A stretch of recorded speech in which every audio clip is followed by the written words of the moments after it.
खाने के तेलों में गिरावट है। घरेलू बाजार में सोया और पाम तेल करीब 1% नीचे कारोबार कर रहे हैं।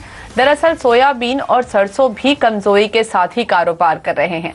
वहीं मलेशिया में पाम तेल का उत्पादन बढ़ जाने से कीमतों पर दोहरा दबाव है। मसालों की बात करें तो वहां पर भी चौतरफा गिरावट दिखाई दे रही है। सबसे ज्यादा धनिया 4% का निचला सर्किट वहां आज देखने को मिला। जीरा और इलायची भी कमजोर हैं। नॉन एग्री कमोडिटीज में सोना और चांदी बेहद छोटे दायरे में कारोबार कर रहे हैं, लेकिन कच्चे तेल में तेजी आज भी जारी है। ग्लोबल मार्केट में ब्रेंट का दाम $55 के पार चला गया है। भारतीय बाजार में भी इस वक्त दिन के उच्चतम लेवल्स के आसपास कारोबार हो रहा है। आज हमारे साथ हमारे एक्सपर्ट जुड़ रहे हैं, एंजल कमोडिटीज के प्रथमेश माल्या और एसएमसी कॉमट्रेड की वंदना भारती। आप दोनों का बहुत बहुत स्वागत है। प्रथमेश, सबसे पहले आज के लिए आपकी हॉट पिक्स लेना चाहूंगी।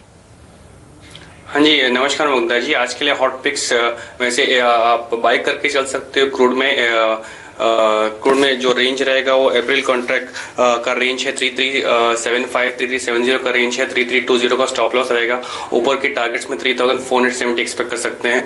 वैसे ही हम गोल्ड में भी एडवाइस कर रहे हैं 28,700 के आसपास बाई की स्ट्रैटेजी रहेगी और 28,550 का स्टॉप लॉस रहेगा। ऊपर में 28,900 के टारगेट्स रहेंगे। वंदना, और एग्री कमोडिटी बाजार में आपकी हॉट पिक्स क्या हैं? मुग्धा, मुझे लग रहा है यहाँ पे कि ऑयल सीड्स या एडिबल ऑयल पैक हो, यहाँ पे और भी फॉल यहाँ पे आ सकता है। क्रूड पाम ऑयल में मुझे लग रहा है कि अगर अप्रैल कॉन्ट्रैक्ट में सेल करके चलना चाहिए। 515 पे भी अगर सेल करते हैं मुझे लग रहा है 510 तक प्राइसेस आएंगे। जो स्टॉप लॉस होगा वो 517 रुपये का होगा। दूसरी कमोडिटी स्पाइसेस में जीरे में बहुत एक्शन देखने को मिल रहा है इधर, तो मुझे लग रहा है कि मे कॉन्ट्रैक्ट पे बाइंग करके चलना चाहिए। 19,150 के लेवल पे बाइंग करना चाहिए। 19,550 का टारगेट होना चाहिए। जो स्टॉप लॉस यहाँ पे मेंटेन करना होगा वो 19,000 रुपये का होगा।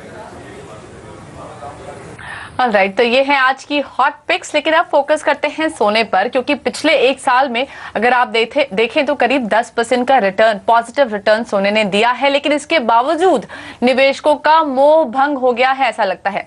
दरअसल पिछले वित्त वर्ष में, यानी कि वित्त वर्ष 17 में लगातार चौथे साल गोल्ड ईटीएफ की होल्डिंग में गिरावट देखने को मिली।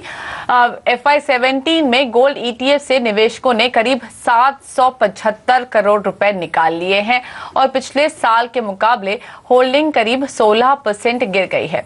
हमारे साथ जुड़ रही है CNBC TV 18 की commodity editor Manisha Gupta. Good evening Manisha. अच्छे रिटर्न्स के बावजूद सोने से निवेशकों का भरोसा नहीं टिक पा रहा है। ईटीएफ की होल्डिंग में लगातार गिरावट, क्या समझे इससे? जी हाँ मुग्धा, यहाँ पे 3-4 चीज़ें देखने के लिए हैं। एक तो ये कि इन्वेस्टमेंट डिमांड ऑफ कोर्स जहाँ तक ETF है वो यहाँ पर गिरी है। Jewellery demand in any case हमने यहाँ पर गिरते हुए देखी थी, लेकिन जो ETF में गिरावट देखने को मिली है, आप देखेंगे कि उतना ही इक्वल प्रोपोर्शन हमने सॉवरेन गोल्ड बॉन्ड स्कीम में आते हुए देखा है। तो निवेशक काफ़ी हद तक यहाँ पर सोना खरीदते हुए नजर आए हैं, क्योंकि अगर आप देखें तो सॉवरेन गोल्ड बॉन्ड में आपको एक फिक्स्ड इंटरेस्ट रेट भी मिलता है, वहाँ पर फीस नहीं है, जहाँ की ETF खरीदने के लिए आपको मैनेजमेंट फीस वगैरह भी देनी पड़ती है। तो अगर दोनों को तोलें तो क्लियरली यहाँ पर जो गवर्नमेंट की तरफ जारी किया गया गोल्ड बॉन्ड्स है वो यहाँ पर डेफिनेटली ज्यादा ल्यूक्रेटिव फिलहाल नजर आता है। दूसरी बात यह है कि जहां तक ETF की बात है, इसमें इंपोर्ट ड्यूटी का कंपोनेंट नहीं है, तो बहुत सीधा जो रिटर्न्स है वो आपको ETF में देखने को नहीं मिलता है। अगर आप देखें, अगर आपने गोल्ड यहाँ पर फिजिकल लिया होता या SGB में लिया होता या फिर फ्यूचर्स में भी लिया होता तो भी आपको रिटर्न्स काफी अच्छे मिले हैं। जब तक ETF में आप इसको कंपेयर करें, जब आप इसको ये रिडीम करते हैं तो उस तरह के रिटर्न्स फिलहाल शायद यहाँ पर देखने को नहीं मिले।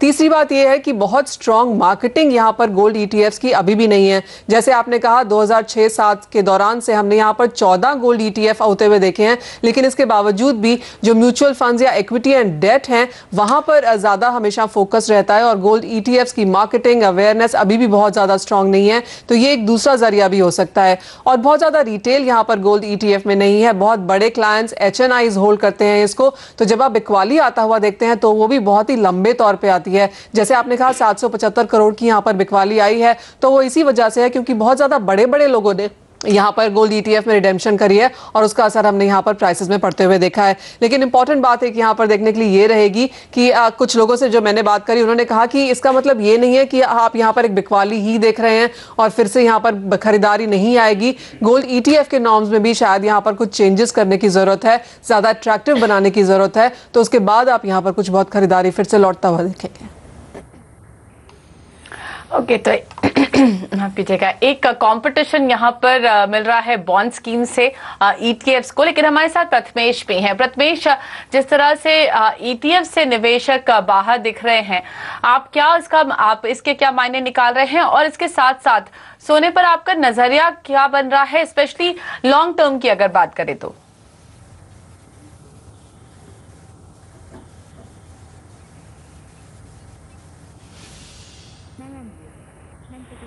ऑलराइट, प्रथमेश तक हमारी आवाज नहीं पहुंच रही है, हम वापस से उनसे संपर्क करने की कोशिश करेंगे। लेकिन फिलहाल आपको ये बता दें कि पिछले कुछ दिनों में जो ईटीएफ से पैसा निकला है, जैसा कि मनीषा बता रही थी, वो अब ज्यादा जा रहा है गोल्ड बॉन्ड्स की तरफ से, क्योंकि वहां पर एक कांस्टेंट रिटर्न भी है और जो कीमतें बढ़ रही हैं उसका भी फायदा मिल रहा है। एक बार वापस से मैं प्रथमेश से बात करने की कोशिश करती हूँ। प्रथमेश, आपको मेरी आवाज आ रही है?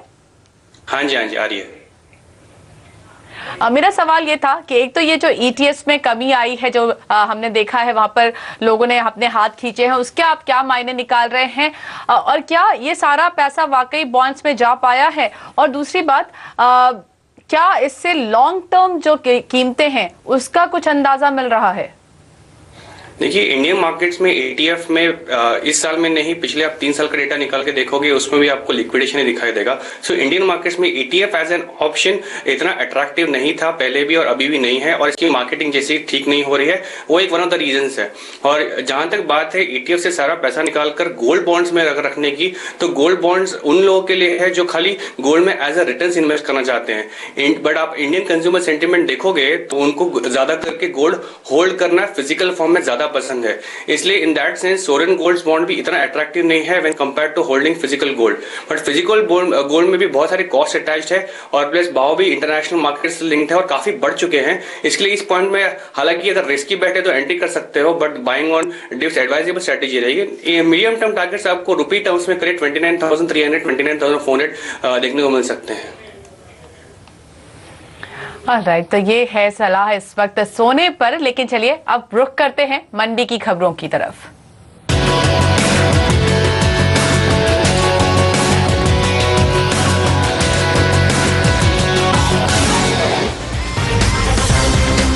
मंडी में आज मसालों पर फोकस है, क्योंकि वहां पर गिरावट ज्यादा बढ़ती हुई दिखाई दे रही है। धनिया समेत जीरा और इलायची में कारोबार के शुरुआत से ही दबाव बना हुआ है, जबकि हल्दी भी अब कमजोर पड़ती दिखाई दे रही है। हमारे साथ वंदना भारती हैं। वंदना, धनिया आज लोअर सर्किट पर है, इस पर आपका क्या नजरिया बन रहा है? अराइवल्स ज़्यादा है यहाँ पे मुग्धा, और लग रहा है कि करेक्शन जो है वो भी कंटिन्यू रहेगा। तो जो स्पॉट मार्केट में जो यहाँ पे बैठे हुए हैं लोग, वो भी और वेट कर रहे हैं कि यहाँ से 200-300 रुपए तक की जब गिरावट होगी तब जाके वो यहाँ पे एक्यूमुलेट करेंगे पोजीशन। मेरे ख्याल से धनिया में अभी जो गिरावट है वो जारी रहनी चाहिए, और जो 7200 7300 तक का जो लेवल था उसका वो वेट कर रहे हैं, और वहाँ पे जाके मुझे लग रहा है कि फिजिकल मार्केट हो या फ्यूचर्स हो, वहाँ पे जाके एक बार बाइंग फिर से जो है वो बन सकती है। और दूसरी चीज़ ये है कि सीजनल डिमांड की भी यहाँ पे कमी होती है, क्योंकि अगर देखा जाए तो जैसे ही समर सीजन अप्रोचिंग रहेगा, जैसे जैसे समर आता जाएगा, चाहे वो ऑयल सीड्स हो, एडिबल ऑयल हो या स्पाइस हो, इसके जो फिजिकल डिमांड होते हैं, एक्चुअल डिमांड होते हैं, वो कम होते हैं। तो यहाँ पे मार्केट पूरी तरह डिपेंडेंट हो जाता है एक्सपोर्ट डिमांड पे, जो कि अभी बहुत ज़्यादा नहीं है। तो मेरे ख्याल से जो रुख है वो गिरावट की तरफ ही रहेगी, और 72 से 7300 तक का जो रेंज है वो हम देख सकते हैं यहाँ पे। ओके, चलिए, लेकिन अब बात करते हैं दालों की, क्योंकि पिछले हमने देखा इस बीच अरहर पर 10% इंपोर्ट ड्यूटी के बावजूद दाल की कीमतों में फिर से गिरावट शुरू हो गई है। दिल्ली में उड़द का दाम 500 रुपए टूट चुका है, जबकि चना और अरहर की कीमतों में भी 200 से 50 रुपए तक की गिरावट आई है।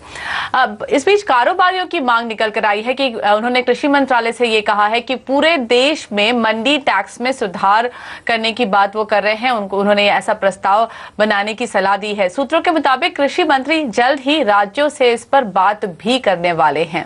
लेकिन चलिए हम लेते हैं यहाँ पर एक छोटा सा ब्रेक, आगे आपके सवालों के जवाब लेकर आएंगे, बने रहिए हमारे साथ।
देख रहे हैं कमोडिटी कॉल। इस वक्त हम जुड़ेंगे मुंबई के जयेश से। हाय जयेश, बताइए सवाल क्या है आपका।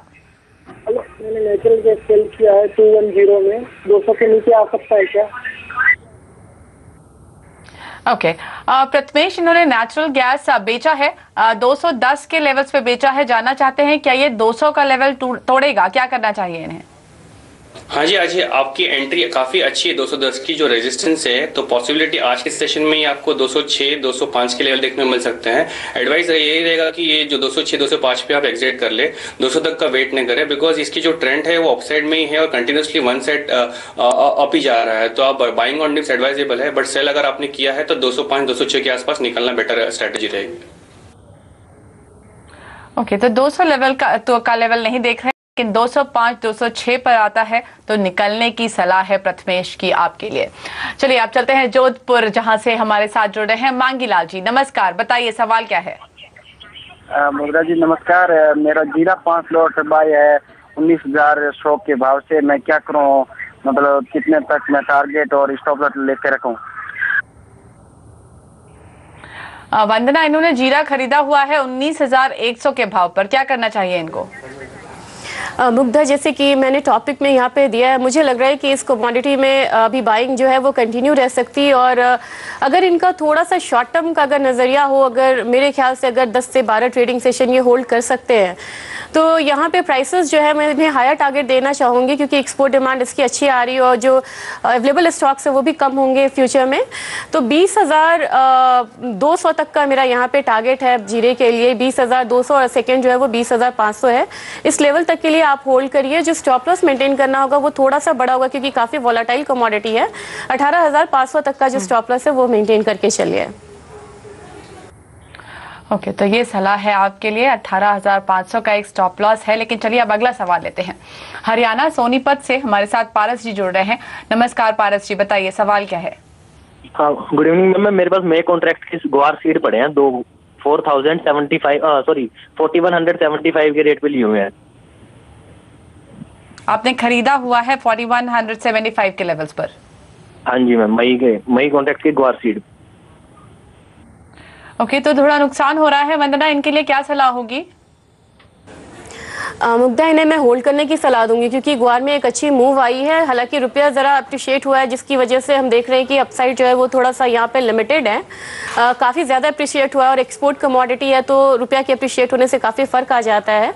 4065 के करीब ट्रेड हो रही है। एक स्टॉप लॉस आप यहाँ पे 3900 का मेंटेन करिए। और मुझे लग रहा है कि प्राइसेस जो हैं ग्वार सीड के यहाँ पे, क्योंकि मे कॉन्ट्रैक्ट है तो इन्हें रोल ओवर करना नहीं है, मुझे लग रहा है कि प्राइसेस एक बार जो है ऊपर की तरफ में 4450 तक भी आ सकते हैं।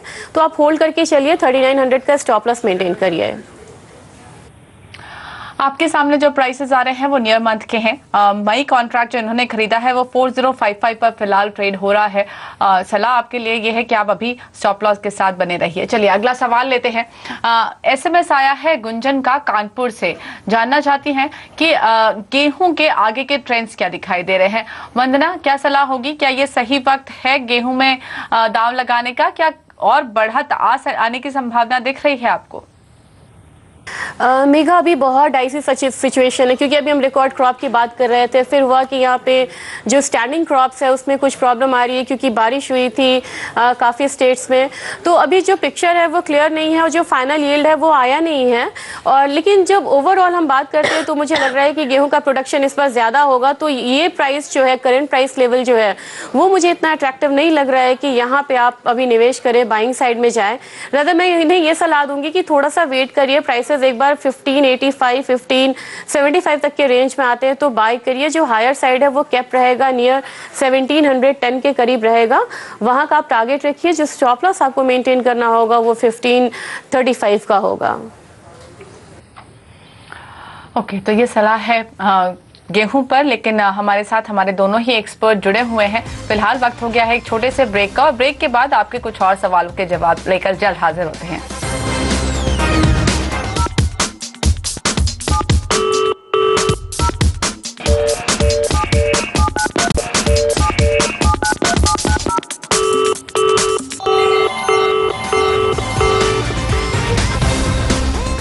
आप देख रहे हैं कमोडिटी कॉल। इस वक्त हम चलेंगे मध्य प्रदेश, जहां से हमारे साथ अभीर जुड़ रहे हैं। नमस्कार अभीर जी, बताइए सवाल क्या है। मैम मैं सिल्वर लेना चाहता हूँ हाजीर में, तो अभी लेना चाहिए या नहीं लेना चाहिए? ओके, प्रथमेश चांदी खरीदना चाहते हैं, फिजिकल में खरीदना चाहते हैं, क्या करें? फिजिकल में खरीदना चाहते हैं तो मैं एडवाइस करूंगा आप थोड़ा सा वेट कीजिए, वैसे बिकॉज थोड़ा सा करेक्शन के लिए ड्यू है, लेकिन buying on dips advisable strategy रहेगी। फ्यूचर्स का अगर आप भाव देखोगे 41,700 के आसपास काफी अच्छी बाइंग है। आपको 40,900 का स्टॉप लॉस रहेगा, ऊपर में आपको 42,600 900 आराम से मिल सकते हैं। एडवाइस ये रहेगी थोड़ा सा डिप का वेट कीजिए, आपको मिलेगा डिप में काफी, और बाइंग साइड में रहना एडवाइजेबल है सिल्वर में भी। लेकिन कौन सा लेवल है जहां पर आपको लगता है सिल्वर खरीदना चाहिए? सिल्वर खरीदना चाहिए आपको 41, फ्यूचर्स का मैं भाव बोल रहा हूँ। फ्यूचर्स वैसे चल रहा है 41,200 का जो फ्यूचर्स करंट मंथ चल रहा है। अकॉर्डिंगली आप अगर स्पॉट में लोगे तो 40,800 के आसपास आपको काफी अच्छी एंट्री मिलेगी। तो यहाँ से 400 से 450 रुपए का फॉल पॉसिबल देखने को मिल सकता है, जहां पे आप एंट्री बना सकते हो। ओके, चलिए अगला सवाल है एसएमएस के जरिए हमसे पूछा है राकेश ने जयपुर से। जानना चाहते हैं सरसों के आगे के ट्रेंड्स क्या हैं। वंदना, क्या सलाह होगी? सरसों में आगे क्या दिख रहा है आपको? अभी लगातार यहाँ पर आवक देखने को मिल रही है और इंटरनेशनली भी हमने देखा है जो खबरें आई हैं एडिबल ऑयल्स के लिए वो पॉजिटिव नहीं, जिसकी वजह से सीड्स पर भी थोड़ा एक इम्पैक्ट देखने को मिला है। क्या करना चाहिए इनको? मुझे लग रहा है मुग्धा, यहाँ पे जितने भी फैक्टर्स हो, चाहे वो अराइवल हो, इंटरनेशनल मार्केट हो, एक्सपोर्ट डिमांड हो, रुपी हो, सारे जो हैं वो अभी बेयरिश इंडिकेशन ही दे रहे हैं ऑयल सीड्स हो या एडिबल ऑयल काउंटर के लिए। लेकिन कभी कभी हमने ये देखा है कि मस्टर्ड सीड में कॉन्ट्रा मूव भी आई है, क्योंकि ईस्टर्न स्टेट्स में इसके जो है यूजेस काफ़ी होते हैं। हालांकि मुझे लग रहा है कि सीजनल डलनेस अभी थोड़ा सा यहाँ पे आएगा, तो जो ओवरऑल है प्राइसेस जो है वो लोअर साइड रहेंगे। और मुझे लग रहा है कि 3750 3700 तक का जो रेंज है वो हम यहाँ पे आते हुए देख सकते हैं। तो अगर किसी को ट्रेडिंग करनी है तो मैं यहाँ सलाह दूंगी कि 3700 के लेवल के लिए सेल करें। अगर किसी को यहाँ पे फ्यूचर्स में स्पॉट मार्केट में अगर यहाँ पे लेना है तो मैं बोलूँगी कि 3700 3650 का वेट करें, वहाँ पे ले। और 2 से 3 महीने में प्राइसेस जो है हो सकता है कि एक बार 4000-4100 के लेवल को क्रॉस करें। राइट, लेकिन क्विकली अगर आप ये भी बता दें कि इस वक्त सोयाबीन में क्या करना चाहिए? मुझे लग रहा है कि सोयाबीन में यहाँ पे सेल करके चलना चाहिए। ऑलरेडी हम लोग बार बार देख रहे हैं कि 28,000 से 3100 का जो रेंज है उसमें ये मूव कर रही है कमोडिटी। लेकिन मुझे इस बार लग रहा है कि हो सकता है कि 2800 का लेवल टूटे और 2770 तक का जो लेवल है वो हम देख सकते हैं। तो 2770 के लिए यहाँ पे सेल करके चलना चाहिए, क्योंकि BMD हो या सीबॉट हो, हर जगह यहाँ पे वीक ट्रेंड ही देखने को मिल रहा है और रुपी इसे लोअर साइड में ही रखेगा। राइट, इसी के साथ कमोडिटी कॉल में हमारे दोनों ही एक्सपर्ट से वक्त आ गया है इजाजत लेने का। प्रथमेश, आप जाने से पहले कोई डिस्क्लेमर देना चाहेंगे? जो भी स्ट्रेटेजी एडवाइस की उसमें हमारे क्लाइंट्स के पोजीशन हो सकते हैं। और वंदना, आपकी तरफ से डिस्क्लोजर? यस मुग्धा, यहाँ पे स्ट्रेटजीज पे क्लाइंट के कुछ पोजीशन हो सकते हैं कंपनी में। Okay, thank you so much Prathamesh और वंदना आज हमारे लिए समय निकालने के लिए। लेकिन इसी के साथ कमोडिटी कॉल में इतना ही, हमें यही दीजिए इजाजत और आप देखते रहिए CNBC आवाज। नमस्कार।